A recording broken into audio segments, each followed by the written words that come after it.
Sekarang kita update terlebih dahulu perkembangan kasus COVID-19 di Indonesia. Jumlah kasus terkonfirmasi positif COVID-19 masih terus bertambah. Pemerintah mengumumkan tambahan 1.942 kasus baru di Indonesia. Sehingga jika diakumulasi, total kasus positif corona menjadi 130.718 orang.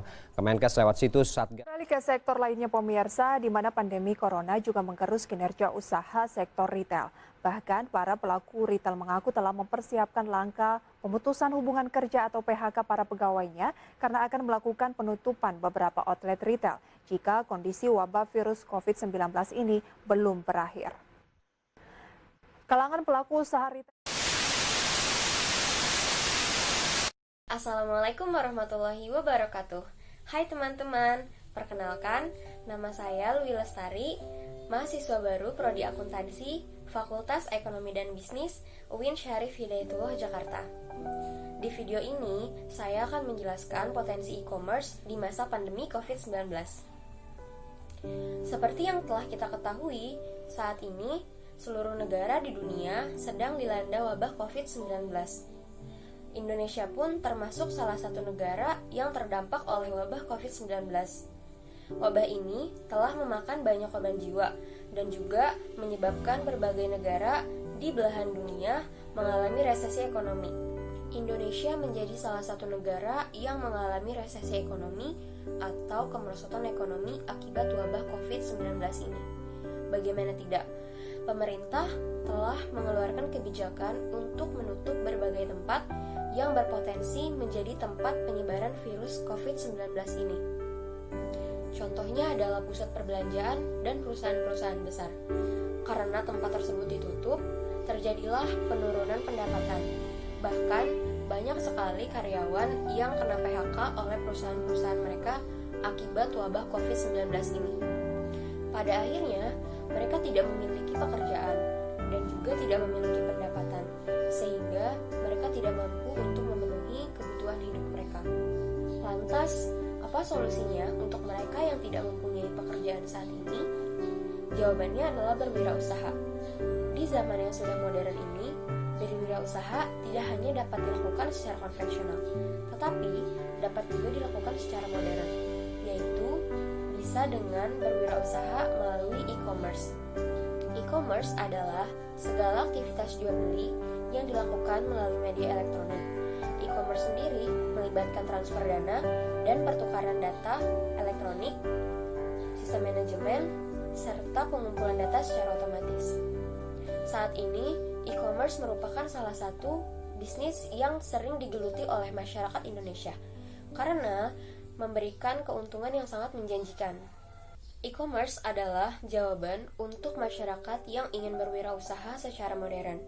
Melalui e-commerce, produk-produk yang mereka jual dapat dikenali oleh orang-orang di berbagai daerah, bahkan sampai ke luar negeri. Tentunya, pasar yang dicakup pun lebih luas daripada berwirausaha secara konvensional. Hampir semua kebutuhan masyarakat dapat kita penuhi dengan berbelanja di toko online, marketplace, ataupun forum jual beli lainnya. Produk-produk yang ditawarkan di e-commerce sangat banyak, mulai dari produk makanan, alat-alat olahraga, barang-barang elektronik, barang pecah belah, hingga makanan hewan pun tersedia di e-commerce.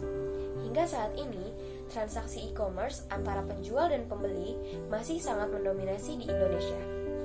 Menurut data dari Kominfo, penjualan produk sanitasi secara online meningkat hingga 600%, dan penjualan produk makanan dan minuman meningkat hingga 260% di masa pandemi ini.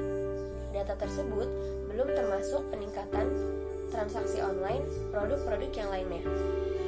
Sedangkan Research and Market menyebutkan pertumbuhan pasar e-commerce di Indonesia diprediksi akan mencapai 21,2 miliar US dollar dengan tingkat pertumbuhan CAGR sebesar 37,4% untuk mencapai 104 miliar US dollar di tahun 2022. Dari total pasar e-commerce tersebut, transaksi online antara penjual dan penjual berkontribusi sebesar 26,4% dari total industri. Dengan meningkatnya pengguna e-commerce, tentu saja akan berdampak pula pada peningkatan jasa ekspedisi pengiriman barang. Hal ini tentu saja membuka peluang besar bagi jasa ekspedisi pengiriman barang antar daerah, baik itu pengiriman domestik maupun pengiriman luar negeri. Selain itu, jasa kurir juga berperan penting dalam menunjang kelancaran bisnis suatu perusahaan yang memerlukan layanan pengiriman secara cepat dan tepat.